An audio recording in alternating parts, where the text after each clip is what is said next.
আসসালামু আলাইকুম, সবাইকে শুভেচ্ছা জানাচ্ছি। মাসুম মাহবুব, প্রিয় দর্শক, দেখছেন ওপেন দ্য ইউটিউব চ্যানেল এবং মাসুম মাহবুব ফেসবুক পেজ। শরীরটা একটু খারাপ বলে সকালবেলা আপনাদেরকে কোনো সংবাদ দিতে পারিনি, তারপর চেষ্টা করছি দুপুরে আপনাদেরকে ব্রেকিং সংবাদগুলো দেওয়ার। আজকে মূলত আমি দুটো প্রসঙ্গে কথা বলবো। বাংলাদেশে সংবিধান নিয়ে কেন কামড়াকামড়ি চলছে, আর ইরান আমেরিকা প্রসঙ্গে সর্বশেষ অবস্থাগুলো তুলে ধরার চেষ্টা করব। প্রথমেই আমি বাংলাদেশের সংবিধান নিয়ে খুব বেশি লম্বা করবো না, অল্প কিছু কথা বলতে চাই। আসেন আমরা প্রথমে বেগম খালেদা জিয়ার একটা বক্তব্য শুনে আসি। আজকে যে বিএনপি ক্ষমতা এসছে, সেই বিএনপির প্রধান নেত্রী, আপসী নেত্রী বেগম খালেদা জিয়া সংবিধান নিয়ে কি বলেছিলেন আমরা এক নজর শুনে আসি। এই সংবিধান হলো আওয়ামী লীগের একটি ইশতেহার। এই সংবিধানকে যেই দিন দেশ রক্ষা পেলে, তার এই গণতন্ত্র রক্ষা পেলে, এই সংবিধান হলো আওয়ামী লীগের একটি ইশতেহার। এই সংবিধানকে যেই দিন জনগণের সরকার আসবে, সেই দিন এই সংবিধানকে ছুঁড়ে ফেলে দেওয়া হবে। এই সংবিধান আপনারা যে বক্তব্যটি শুনলেন বেগম খালেদা জিয়ার একটি রাজনৈতিক জনসভার বক্তব্য। তিনি কি বলছেন স্পষ্ট আপনারা শুনেছেন, যে এই সংবিধান হলো আওয়ামী লীগের ইশতেহার, এবং বিগত 15.5 বছর ধরে এই সংবিধানের 14 গোষ্ঠী উদ্ধার করেছিল বিএনপি আর জামাত, এবং এই সংবিধান সংস্কার নিয়ে ইউনূস সরকারের আমলে কোটি কোটি টাকা বাজেট খরচ করে যে আলোচনাগুলো হয়েছিল, কমিশন গঠন করে সেখানে, এবং বিএনপির ফর্মুলায় যে গণভোটটি হয়েছিল, ক্ষমতায় বসে কেন যেন বিএনপি আর গণভোটের রায় মানতে চাইছে না, সংবিধান পরিবর্তন করতে চাইছে না। একটা প্রশ্ন আসতে পারে না, তাদের যে নেত্রী, যিনি এই দলটির প্রধান ছিলেন, হয়তো বেঁচে থাকলে তিনি আজ প্রধানমন্ত্রী হতেন, তিনি যে জনগণকে আশ্বাস দিলেন যে তার জনগণের সরকার প্রতিষ্ঠিত হলে আওয়ামী লীগের ইশতেহার এই সংবিধান ছুঁড়ে ফেলে দেবেন, একজন মরহুমা নেত্রীর কর্মীরা, তার সন্তান, তার দলের নেতারা তার শেষ ইচ্ছাটাকে মূল্যায়ন করছে না। এত বড় বেইমানি বেগম খালেদা জিয়ার সাথে কি করবে বিএনপি? প্রশ্নটা আমরা রাখতে পারি। আমাদের গতকালকে পার্লামেন্টে, আমার যদিও বাংলাদেশের সংবাদ খুব কম দেখা হয়, বাংলাদেশের এই কুরাজনীতি আমার পছন্দ হয় না, তো পার্লামেন্টে কালকে অনেক সরকার পক্ষের কথা, বিরোধী পক্ষের কথা আমি সোশ্যাল মিডিয়ার মাধ্যমে টুকরো টুকরো অংশগুলো শুনেছি। আন্দালিব রহমান প্রার্থীর একটা বক্তব্য শুনেছি, পরবর্তী দেখলাম তিনি বেরিয়ে যাওয়ার সময় তারেক রহমান তাকে খুব খুশিভাবে আদর করছেন, তাকে তিনি মির্জা ফখরুল ইসলাম হাত বাড়িয়ে দিয়েছেন আন্দালিব রহমান প্রার্থীর কাছে। আন্দালিব রহমান প্রার্থী তার হাতটা ধরার সময় পাননি, কারণ তারেক রহমান তাকে উষ্ণভাবে আদর করছেন বা তাকে এই বক্তব্যের জন্য হয়তো বা উৎসাহ দিচ্ছিলেন, তাকে অভিনন্দন জানাচ্ছিলেন, সেটাতে সে ডগমগ ছিলেন। পার্থভাই একজন বেসিক্যালি ভদ্রলোক, মেধাবী রাজনীতিক, তার কাছ থেকে, কারণ সে আমার সাথে পার্সোনাল সম্পর্ক খুবই ভালো, খুবই ভালো মানে খুবই ভালো, আমরা একসময় অবসরে হিউজ আড্ডা মারতাম, কিন্তু তখন তিনি ছিলেন বিরোধী শিবিরের একজন অন্যতম মুখপাত্র, সংসদে আলোচনা বা ঝড় তোলা একজন নেতা। কিন্তু কালকে তার বক্তব্য শোনার পর আমার মনে হয় না যে এই পার্থভাই সেই পার্থভাই, তাকে আমি চিনি, বা তিনি যেটা রাজনৈতিক আদর্শ লালন করেন এটা আমার কাছে মনে হয়নি। আমার কাছে মনে হয়েছে তিনি রাজনীতি করতে এসছেন, রাজনীতি করবেন, মূলত জনগণের ইচ্ছা বা রাষ্ট্রের মধ্যে সংস্কার বা তরুণ প্রজন্মের জন্য যে আন্দালিব রহমান পার্থ একটা আইকন হবে, সে বিষয়গুলো তার বক্তব্যে পাইনি। তিনি বিগত সময় কি বলেছিলেন আসলে আমরা এক নজর দেখে আসি, আর আজকে কি বলছে সেটা তো আপনারা শুনেছেন। বিগত সরকার এই সংবিধানকে ব্যবহার করে বারবার মানুষের উপর অত্যাচার করেছে, গণতন্ত্র উপর এই দেশ থেকে মানে ভোটের অধিকার মানুষের গলায় পাড়া দিয়ে, এই ভোটের অধিকার গণতন্ত্রের গলা টিপে সব ধ্বংস করে ফেলেছে। সুতরাং আমরাও মনে করি যে এই সরকার কেন, যে কোনো সরকারই সামনে আসবে এই সিচুয়েশনের মধ্যে থাকলে বা এই সংবিধান দ্বারা পরিচালিত হলে তাহলে ফ্যাসিস্ট হয়ে যাওয়ার সম্ভাবনা বেশি। কিন্তু এর বাইরে আমি যেটা মনে করি যে যত দামি গাড়ি নিয়ে আসুন, যত দামি বাবুর্চি নিয়ে আসুন বা উপাদান নিয়ে আসুন, বাবুর্চি আর গাড়ির চালক যদি ভালো না হয় তাহলে ভালো খানাও আপনি পাবেন না, সে গাড়িও গন্তব্যে যাবে না। আমি মনে করি সবার উপর সবার উপর মানুষ সত্য, ভালো মানুষটা থাকতে হবে রাজনীতিতে যদি সেই সংবিধানকে ঠিক মতো পরিচালনা করতে হয়। আপনি যদি খারাপ মানুষ নিয়ে আসেন তাহলে অবশ্যই যেই সংবিধানই আমরা দেই, মানুষের ইচ্ছার প্রতিফলন সেখানে কখনো হবে না। প্রথমে বক্তব্যটি শুনলেন, এই সংবিধানকে নিয়ে তিনি কি বক্তব্য করেছিলেন আর আজকে কি বক্তব্য দিয়েছেন। প্রশ্ন হলো, তারা যখন বক্তব্য রাখেন তারা ভুলে যান যে বক্তব্যগুলোর রেকর্ড থাকে। এই বক্তব্যগুলো বাংলাদেশের প্রত্যেকটি জায়গায় আর্কাইভ হয়ে থাকে। বিরোধী শিবিরে থাকার সময় তারা যে বক্তব্যগুলো দেন, সরকারে এসে সেই বক্তব্যগুলোর পুরো উল্টোটা হয় কেন? 24-এ যে গণ অভ্যুত্থান হলো বা বিপ্লব হলো, এতগুলো মানুষের প্রাণ গেল, এটা কি স্রেফ বিএনপিকে ক্ষমতায় বসার জন্য, সালাউদ্দিন ভাইকে স্বরাষ্ট্রমন্ত্রী বানানোর জন্য?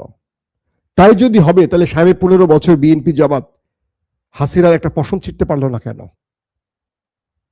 সবচেয়ে বড় দুঃখজনক যে ব্যাপারটি সেটি হলো, আজকের যে বিএনপিকে দেখছি, কেন যেন আমার মনে হয় যে এরা সরকারে বসে আওয়ামী লীগ হয়ে যায়। বাংলাদেশের প্রতিটি রাজনৈতিক দল কেন যেন সরকারে বসলে আওয়ামী লীগ হয়ে যায়। তাহলে আওয়ামী লীগকে ফ্যাসিস্ট, স্বৈরাচার যে আমরা বলেছি, এটা তো ভুল করেছে, অন্যায় করেছে। সরকারে বসলে প্রত্যেকটি রাজনৈতিক দলের চেহারা এক হয়ে যায় কেন? এই বিএনপি গণভোটের জন্য এত কাহিনী করলো। সংবিধান এটি একটা কি বলবো, যে ইউনূস সরকার যেভাবে এটাকে বাস্তবায়ন করতে চেয়েছিলেন গণপরিষদের মাধ্যমে, এটিকেও বাধা দেওয়া হয়েছে। জাতীয় সরকারের প্রশ্নটিও বাধা দিয়েছিল এই বিএনপি। তারা বলেছিল গণভোট দিতে। সেই গণভোটটি দেওয়ার পরও 68 থেকে 70% মানুষ গণভোটের পক্ষে ভোট দিয়েছে, আর মাত্র 51% ভোট পেয়ে বিএনপি ক্ষমতায় বসে। তো 51%-এর চেয়ে কি 68 বা 70% মানুষ কম ছিল? তাহলে গণভোটের পক্ষে যে এত মানুষের মত ছিল, সেটাকে কি করে অ্যাভয়েড করছে বিএনপি সরকার? দেখেন, একটা সহজ কথা বলি, আপনি বিএনপি করেন, আওয়ামী লীগ করেন, জামাত করেন, এনসিপি করেন, এটা আমার কাছে গুরুত্বপূর্ণ না। আপনার বক্তব্যে আপনি সৎ থাকেন, আপনার আদর্শে আপনি সৎ থাকেন, জনগণকে কি প্রতিশ্রুতি দিচ্ছেন সেই ব্যাপারে আপনি সৎ থাকেন। রাজনীতির জন্য সকালে একটা বলবেন, বিকালে একটা বলবেন, রাজনীতি তো আপনাকে করতে হবে। 15.5 বছর পর হাসিনা কোথায়? তার দল এবার নির্বাচনই করতে পারে নাই। বাংলাদেশের ইতিহাসে এটা কেউ কল্পনা করেছে? কিন্তু হাসিনা সেই কাজটি বা হাসিনার সেই পরিণতির প্রধান কারণ হলো, হাসিনা কারো কথা শুনতো না। তিনি স্বৈরাচার হয়ে উঠছিলেন, ফ্যাসিস্ট হয়ে উঠছিলেন। বিএনপি কি সেই পথে হাঁটবে? তাহলে বিএনপি থাকুক না কয়েক বছর সরকার, সমস্যা নেই, তারপর চিরতরে মুছে যাক। এই কি বিএনপির লক্ষ্য? যে তারেক রহমান লন্ডনে বসে এত সংস্কার, এত গঠনমূলক বক্তব্য দিয়েছেন, 31 দফা ঘোষণা করেছেন, সেগুলো কোথায় গেল? জনগণ কি ভাববে যে বিএনপি বিরোধী দলে যা থাকলে যা বলে, সরকারে আসলে তা করে না? এই জনগণকে এই ধারণাটা কি বিএনপি দিতে চায়? আমাকে একজন প্রশ্ন করেছেন, আপনি তো বিএনপির পক্ষের লোক। আমি বিএনপির পক্ষের লোক, কিন্তু নির্বাচনের পরের বিএনপির এই চিন্তা বা আদর্শের পক্ষের লোক নই। কারণ সততা না থাকলে সেই রাজনীতির গন্তব্য সঠিক জায়গায় পৌঁছায় না। বেগম জিয়া বা জিয়াউর রহমানের যে নির্দেশিত বিএনপি, আজকের বিএনপিকে সেরকম লাগছে না। এতগুলো মানুষের প্রাণের বিনিময়ে যে বিএনপি ক্ষমতায় বসলো, তারা ভুলেই গেছে 24-এ কিছু হয়েছে, একেবারে বেমালুম ভুলে গেছে। তারা হাসিনার পরিণতি একেবারেই ভুলে গেছে। এটা খুব অবাক বিষয় না? কি করে সম্ভব বলেন? বিএনপির ভাগ্যে কি হাসিনার পরিণতি আসতে পারে না? বিএনপির ভেতরে তাবৎ বড় বড় নেতারা, ছাত্রদলের সাবেক অনেক প্রধান, শাহাবুদ্দিন লালটু, ছাত্রদলের সাবেক সেন্ট্রাল প্রেসিডেন্ট, আমি তার সোশ্যাল মিডিয়া লেখাগুলো পড়ছি, অসাধারণ লিখছেন তিনি, বলছেন সত্য কথাগুলো। কারণ তিনি কানাডার মতো জায়গায় ডক্টরেট করেছেন। তার মস্তিষ্কের মধ্যে আধুনিক চিন্তা, রাষ্ট্র চিন্তা, জনগণের চিন্তা প্রবেশ করেছে। কিন্তু বাংলাদেশে যারা রাজনীতি করেন, তাদের উদ্দেশ্য একটাই, ক্ষমতায় বসবো, তারপর সারা জীবন নিজেই ক্ষমতায় থাকবো। এই বিএনপি মনে করে যে এই সংবিধান মানলে তারা আগামীতে নির্বাচনে পার পেতে কষ্ট হবে। ঠিক যে চিন্তাটা শেখ হাসিনা করতো। এই বিএনপিকে আজকে যা করছে, কেন যেন মনে হয় যে এগুলো ওপারের থেকে আরেকটি দেশের ফর্মুলা বিএনপি করছে। কেন যেন মনে হয় বিএনপি জনগণের ভোটে নির্বাচিত হয়নি, তাকে এই বিজয়টা কারো কাছ থেকে ছিনিয়ে ইস্টাবলিশমেন্ট বা ওই পার তাকে উপহার দিয়েছে, সারপ্রাইজ হিসাবে দিয়েছে। তাই বিএনপি তাদের আনুগত্য করছে, এরকম মনে হচ্ছে কিনা বলেন? এতগুলো প্রতিশ্রুতি আপনারা আমাদেরকে দিলেন, আমরা তো আপনাদের দল দাস না যে আপনারা যা বলবেন তাই করব। আমাদেরকে তো আল্লাহ একটু বিদ্যা বুদ্ধি দিচ্ছে, দেশপ্রেম দিচ্ছে, জনগণের প্রতি তো আমাদের একটা কি বলবো, যে আত্মবিশ্বাস নিয়ে আমাদের জনগণের কাছে যেতে হয়। জনগণ আমাদের কথা শোনে। আমাদের যে কনফিডেন্স লেভেলটা তো কমে গেছে, বিএনপির জায়গাটা কি বিএনপি বুঝতে পারছে? বিএনপির ভেতর থেকে যে আওয়াজ উঠছে, বিএনপি কি বুঝতে পারছে? বিএনপির বহু নেতা কর্মী, ভোটাররা আগামীতে বিএনপিকে বেঈমান হিসেবে চিহ্নিত করবে, এটা কি বিএনপি বুঝতে পারছে? দলটা চালাচ্ছে কি আসলে, তারেক রহমান না সালাউদ্দিন ভাই? এই প্রশ্ন উঠছে। পার্লামেন্টে আমরা তারেক রহমানকে এই বিষয়ে খুব একটা কথা বলতে দেখি না, শুধু মুচকি মুচকি হাসতে দেখছি। তবে তারেক রহমান সঠিক পথে হাঁটবেন এটা আমার বিশ্বাস, কিন্তু কারো অদৃশ্য চাপ তার উপরে আছে বা বিএনপির উপর আছে, সেটাও আমাদের কাছে মনে হচ্ছে। দিন শেষে বিএনপিকে এই সংবিধান, এই গণভোটের রায় মেনে নিতে হবে, কারণ হাসনাত আব্দুল্লাহরা ঘোষণা দিয়েছেন তারা রাস্তায় বা রাজপথে বড় আন্দোলন নিয়ে শীঘ্রই নামছেন। 2 তারিখে বড় আন্দোলন শুরু হতে যাচ্ছে আগামীকাল। এই আন্দোলন বিএনপিকে আবারও আওয়ামী লীগের পরিণতি ভোগ করতে যেন বাধ্য না করে, এটা বিএনপিকে অগ্রিম বুঝতে হবে। যারা বিএনপি করেন মাথা মোটা হয়েন না, দলটার চিন্তা করেন। দলটা এই বছর না, দলটাকে আরেক ট্রামে আসতে হবে, তারপরও টিকে থাকতে হবে। হাসিনার মতো পুরো দেউলিয়া হয়ে যেন না যায় বিএনপি, কারণ বিএনপিকে আমরা ভালোবাসি। দর্শক, আসি আমরা ইরান আমেরিকা প্রসঙ্গে। প্রথম যে খবরটি দিচ্ছি, ইরান সৌদি আরবে মার্কিন বেশ কিছু টার্গেটে ব্যাপক অ্যাটাক করেছে। আমি যে ফুটেজগুলো দেখেছি সেখানে দেখলাম যে মার্কিন বেজ বা ঘাঁটিতে এত বড় ম্যাসিভ অ্যাটাক করেছে যে শত শত হতাহতের খবর পাওয়া গেছে। ইরানের পক্ষ থেকে বলা হয়েছে 2 শতাধিক মার্কিন সেনা বা মার্কিন সংশ্লিষ্ট কর্তারা হতাহত হয়েছেন, 2 শতাধিক। ইরান কি করেছে, তাদের দেশের উপর সৌদি আরব থেকে যে পাইলটরা যুদ্ধ বিমান উড়িয়ে এসে অ্যাটাক করেছিল, সেই সব পাইলটের ডাটা তথ্য, নাম ঠিকানা সব বের করেছে ইরান। এরা কে কোন দেশে থাকে সেই তথ্য পেয়ে গেছে ইরান। এরপর সৌদি আরবের ভেতরে সেই পাইলটদের ঠিকানা ধরে ড্রোন এবং মিসাইল দিয়ে হিট করেছে ইরান। বুঝতে পেরেছেন, একজন পাইলট আরব দেশের ভেতর থেকে যুদ্ধ বিমান উড়িয়ে এসে ইরানে আক্রমণ করেছে। তার পুরো 14 গোষ্ঠীর ঠিকানা বের করে ফেলেছে ইরান, বের করে তাদের টার্গেটে হিট করেছে। বলছে যে বেশ কজন পাইলটকে ওপারে পাঠিয়ে দিয়েছে ইরান, যারা F-35 বা F-16, F-15, F-18 এগুলো নিয়ে ইরান এসে অ্যাটাক করেছে। ইরান বলছে যারা আমার দেশের ভেতরে আক্রমণ করেছে তাদের সকলের ঠিকানা আমরা বের করছি, ধারাবাহিক তাদেরকে আমরা ওপারে পাঠাবো। ডোনাল্ড ট্রাম্প পড়ে গেছেন এখন বড় রকম বিপদে। অ্যামাজন যে ওয়েবসাইট, তার হেড অফিসে হিট হয়ে গেছে আরবে। ইলন মাস্কের যে স্টারলিংক, এটার দপ্তরে হিট করার ঘোষণা দিয়েছে ইরান। বলছে এটি মানে কালো পথে, কালো বাজারি করে ইরানের মধ্যে স্টারলিংক দিয়ে শত্রুদেরকে ইন্টারনেট সাপোর্ট দিচ্ছে ইলন মাস্কের স্টারলিংক। এবং এটির যে সার্ভার সিস্টেমগুলো ইরানে এসছিল, প্রায় কয়েক হাজার সিস্টেম ইরান ধরে ফেলেছিল, এগুলো ধ্বংস করে দিয়েছে। পাশাপাশি এবার ইলন মাস্কের যে অফিস আরবে আছে সেখানে টার্গেট করতে যাচ্ছে ইরান, এই ঘোষণাটিও দিয়েছে। বাহরাইনে মার্কিন ঘাঁটিতে ব্যাপক অ্যাটাকের খবর পাওয়া গেছে এবং শত্রু দেশটির ভেতরেও ব্যাপক অ্যাটাকের খবর পাওয়া গেছে। ইরান এখন তার শত্রুকে এমন ভাবে ঘায়েল করতে চায় যাতে ডিমরালাইজ হয়ে যায় তাদের শত্রুরা। তাদের নিউজ মিডিয়া প্রচার করছে কি জানেন, ইরানের মার্কিন সেনারা তাদের পরিবারকে ধরে হাউমাউ করে কাঁদছে যে আমরা এই যুদ্ধে যাচ্ছি বিনা টার্গেটে, আমাদের কোনো গোল নেই, আমেরিকার কোনো গোল নেই, এটা হলো ইসরায়েলের গোল আর আমরা বাস্তবায়ন করতে যাচ্ছি, হয়তোবা আমরা ফিরে নাও আসতে পারি। ইরান কি বলেছে, তোমরা আসবে নিজের পায়ে হেঁটে, কিন্তু যাবে কফিনে করে। মার্কিন সেনাদের ইরান হুমকি দিয়েছে। বলা হচ্ছে বিভিন্ন জায়গায় মাইন পুঁতে রেখেছে, খার্ক আইল্যান্ড হবে আমেরিকার জন্য মৃত্যুকূপ, ইরান ঘোষণা দিয়েছে। কি ভয়ঙ্কর ব্যাপার, চিন্তা করতে পারেন। দর্শক, আপনাদের একটা ভিডিও দেখাই, কালকে এই ভিডিওটা দেখাবো করে আমি বারবার ভুলে যাই, সেই ভিডিওটা আজকে একটু দেখাই যে ইরানের মিসাইল শত্রু দেশটিতে হিট করছে।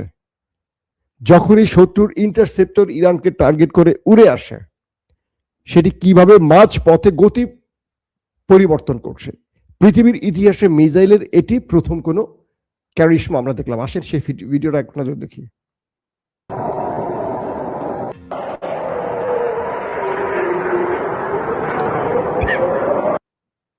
আপনারা ফুটেজটা আবার খেয়াল করেন, উপর থেকে একটা মিসাইল আসছে, নিচ থেকে ইন্টারসেপ্টর আসছে। আমি আবার দেখাচ্ছি, হঠাৎ করে ওই মিসাইলটা সোজা চলে গেল ইন্টারসেপ্টর, ইরানের মিসাইলটা এসে সেখানে গতিপথ স্লো করে দিয়ে উপরে মোড় নিল। আবার দেখেন, এটা আসার কথা সোজা, এটা উপরে কিভাবে মোড় নিছে দেখেন।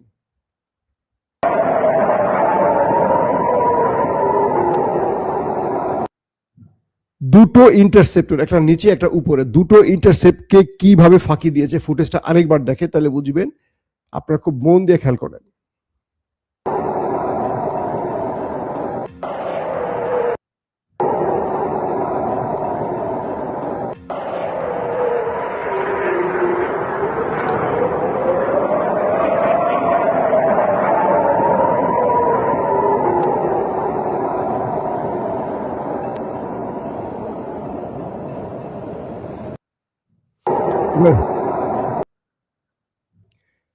মানে ইরানের এই মিসাইলটা দেখে পুরো পৃথিবীর মাথা হাত পড়ে গেছে।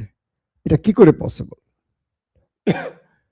এটা মাঝ পথে একটা রোবোটিক বা একটা কি বলবো রকেট সিস্টেমের, যেটার অগ্রভাগে থাকে ওয়ারহেড, পেছনে থাকে এটাকে মুভ করার জন্য, এটাকে নিয়ে দৌড়ে ছুটে চলার জন্য আলাদা সফটওয়্যার বা আলাদা মেশিন। এটা খুবই স্পিডে মুভ করে, হাইপারসোনিক স্পিডে অথবা ব্যালিস্টিকের যে আলো কম রেঞ্জ, কিন্তু অগ্রভাগে থাকে এটার ব্যালিস্টিক মিসাইল গুলো, যেটা শত্রুর টার্গেটে ধ্বংস করে। এটা পথে গিয়ে কিভাবে তার গতিপথ পরিবর্তন করতে পারে ইন্টারসেপ্টর দেখে। তো ইরান এইভাবে হিট করছে। সৌদি আরব আমেরিকাকে নিয়ে প্রশ্ন করেছে যে তোমার দেশ যে এতদিন গর্ব করে বলেছিল তোমাদের ইন্টারসেপ্টর দিয়ে সবকিছু ধ্বংস করা যায়, সব প্রতিরক্ষা করা যায়, তুমি এবার তোমার পাইলটদের রক্ষা করতে পারছো না, সেনাকে রক্ষা করতে পারছো না, তোমার ঘাঁটি রক্ষা করতে পারছো না, সিরিজ ইরানের ড্রোন মিসাইল এসে ধ্বংস করছে। তোমরা কি আমাদেরকে ফেক ইন্টারসেপ্টর দিয়েছিল? আদৌ এগুলো কোনো কাজ করে না। নেতা কাকুর দেশটির ভেতরে প্রায় ৮০-৮৫% হিট হয়ে যাচ্ছে। তার মানে ইন্টারসেপ্ট হচ্ছে মাত্র ১৫-২০%, তাও অনেক সময় হচ্ছে না, অনেক পার্সেন্ট 10% ইন্টারসেপ্ট হচ্ছে না। এখন ইরান যেখানে টার্গেট করছে সেখানে হিট করছে। এমন এক পরিস্থিতি তৈরি হয়েছে, ইরান এখন বলছে যে হরমুজ প্রণালী নিয়ে ইরান আরো বড় গেম করছে। আপনি জানেন যে পার্লামেন্টে বিল পাশ করে ফেলেছে ইরান, যে এখন থেকে হরমুজ প্রণালী অতিক্রম করতে হলে সবাইকে টোল দিতে হবে, আর এই টোল হবে ইরানের অর্থনীতির মূল ভিত্তির জায়গা। বুঝতে পারছেন? এখন ট্রাম্প কি বলছে জানেন? ট্রাম্প নতুন করে বলছে আমি আর ইরানের মাইর খেতে পারবো না, তোমাদেরকে ডাকছি, কেউ আসো নাই, আমি ২-৩ সপ্তাহের মধ্যে যুদ্ধ বন্ধ করে চলে যাব, হরমুজ টরমুজ ছেলে চলে যাব। এখন শুধু একটা বিজয়ের ঘোষণা দিতে চান ট্রাম্প, একটা কিছু চান যেটা দিয়ে ঘোষণা দিয়ে তিনি যুদ্ধ থেকে বেরিয়ে যাবেন, কিন্তু তার হাত পা চেপে ধরছে ইসরায়েল, যে তুমি চলে গেলে তো আমাকে মেরে তক্তা বানায় ফেলবে, তুমি যেতে পারবা না। আমেরিকার ইস্টাবলিশমেন্ট, আমেরিকার পেন্টাগনের জেনারেলরা এই যুদ্ধটা বন্ধের জন্য আপ্রাণ চেষ্টা করছে, কিন্তু ইসরায়েল দিচ্ছে না। ট্রাম্প আটকে গেছে ইসরায়েলের কবজায়। কি করবে এখন? যেটা বলছিলাম যে আজকে আরব আমিরাত, বাহরাইন, কুয়েতের মতো জায়গায় হিট হয়েছে, এবং সৌদি আরবে মার্কিন সেনারা, মার্কিন পাইলটরা কোন কোন বাসায় আত্মগোপন করেছে, কোন হোটেলে আত্মগোপন করেছে, কোন গোপন জায়গায় আত্মগোপনে আছে, সেখানে মিসাইল ড্রোন দিয়ে ইরান হিট করে আসছে। তাদের পুরো লোকেশন ইরানের কাছে চলে গেছে, তাদের অ্যাড্রেস ইরানের কাছে চলে গেছে। তারা আরব বা গালফ কান্ট্রির ভেতরে গিয়ে ড্রোন দিয়ে অ্যাটাক করে আসছে। বুঝতে পারছেন ইরান কোন লেভেলে খেলছে এখন? আমেরিকার সেনাবাহিনীকে পুরো হতাশ করে ফেলছে। তারা যেন এই মধ্যপ্রাচ্য থেকে দ্রুত কেটে পড়ে তার সব রকম ব্যবস্থা এখন ইরান করতেছে। মানে ইরানের মূল টার্গেট যে আমেরিকা যেন বাধ্য হয়ে মধ্যপ্রাচ্য থেকে চলে যায় ইরানের ধোলাই খেয়ে। এখন ইরান সেইভাবে তার কাজ বা তার কি বলবো কমিটমেন্ট দেখাচ্ছে বিশ্বকে। এখন ইরান আর কোনোভাবে আলোচনা করতে রাজি না। ইরান বলছে আমার শর্ত মেনে তুমি চলে যাও, তোমাকে আমাকে আর কোনো বিষয় বুঝিয়ে ঠান্ডা করতে হবে না। তোমাকে যেটা বলছে হরমুজ টোল আদায় করবো, তুমি আর নিষেধাজ্ঞা দিতে পারবা না, সব নিষেধাজ্ঞা প্রত্যাহার করতে হবে, গালফ কান্ট্রি থেকে তুমি ভাগো, আমার যে শর্ত তুমি মানো, দেন যুদ্ধ বন্ধ, অথবা তুমি কারো পাও ধরে হাত ধরে ইরানের সাথে আর সমঝোতা হবে না। আজকেও আব্বাস আরাকচি বলছে তোমাকে তো ওয়েলকাম করছি, ওয়েলকাম টু হেল, জাহান্নামে তোমাকে স্বাগত জানাই, আসো, আমরা তো অপেক্ষায় আছি তোমার জন্য। আসছো না কেন ট্রাম্প তোমার সেনাবাহিনী নিয়ে? ট্রাম্পকে নিয়ে, বিশ্বের পরাশক্তিকে নিয়ে ইরান কিভাবে টিপ্পনি কাটছে বুঝছেন? তার মানে ইরান আরো বড় সারপ্রাইজ দেখাতে অপেক্ষা করছে। আল্লাহ হাফেজ।